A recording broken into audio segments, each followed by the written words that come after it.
आज हम जानेंगे कि नीम की निम्बोली के अंदर ऐसा कौन सा जादुई रसायन होता है जो भयंकर से भयंकर कीड़ों को भी लकवा मार देता है। निम्बोली को सुखाने का सही तरीका क्या है, अर्क निकालने की वह ठंडी और वैज्ञानिक विधि क्या है, और सबसे जरूरी बात, पानी और तेल को आपस में मिलाने के लिए उसमें कौन सी घर की चीज मिलानी चाहिए ताकि दवाई का 100% रिजल्ट मिले। आज की यह जानकारी आपकी खेती की लागत को हमेशा के लिए कम कर देगी और आपको एक पूरी तरह से आत्मनिर्भर किसान बना देगी। इसलिए बिना एक भी सेकंड छोड़े इस वीडियो को अंत तक बिल्कुल ध्यान से सुनिएगा। आइए सबसे पहले इस विज्ञान को समझते हैं कि आखिर घर पर बना हुआ नीम का अर्क बाजार वाले नीम के तेल से ज्यादा बेहतर और ताकतवर क्यों होता है। हम बाजार की किसी भी चीज को खराब नहीं कह रहे हैं, लेकिन विज्ञान के एक बहुत बड़े सच को समझना आपके लिए जरूरी है। किसान भाइयों, नीम के बीजों के अंदर कीड़ों को मारने वाला जो सबसे मुख्य और जादुई रसायन पाया जाता है, उसे विज्ञान की भाषा में एजाडिरेक्टिन कहा जाता है। यही एजाडिरेक्टिन वह असली चीज है जिससे कीड़े डरते हैं।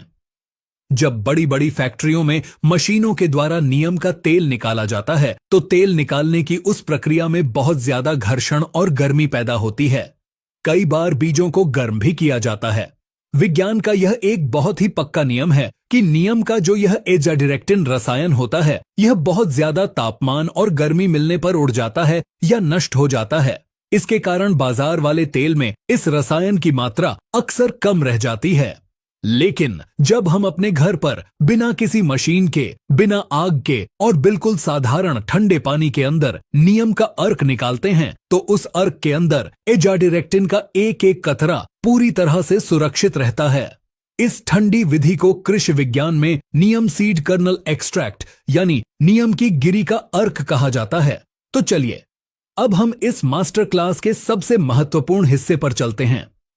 हम आपको बताते हैं कि इस जादुई और दुनिया के सबसे ताकतवर नीम के अर्क को अपने घर पर बनाने का बिल्कुल सटीक, असली और वैज्ञानिक तरीका क्या है।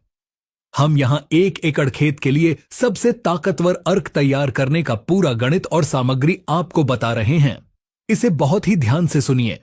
इसे बनाने के लिए हमें मुख्य रूप से 3 चीजों की जरूरत होगी।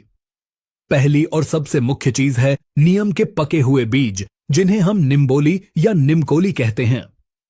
आपको लगभग 5 किलोग्राम बिल्कुल पकी हुई पीले रंग की ताजी निम्बोलियां लेनी हैं। ध्यान रहे किसान भाइयों, निम्बोली बिल्कुल पकी हुई और पीली होनी चाहिए।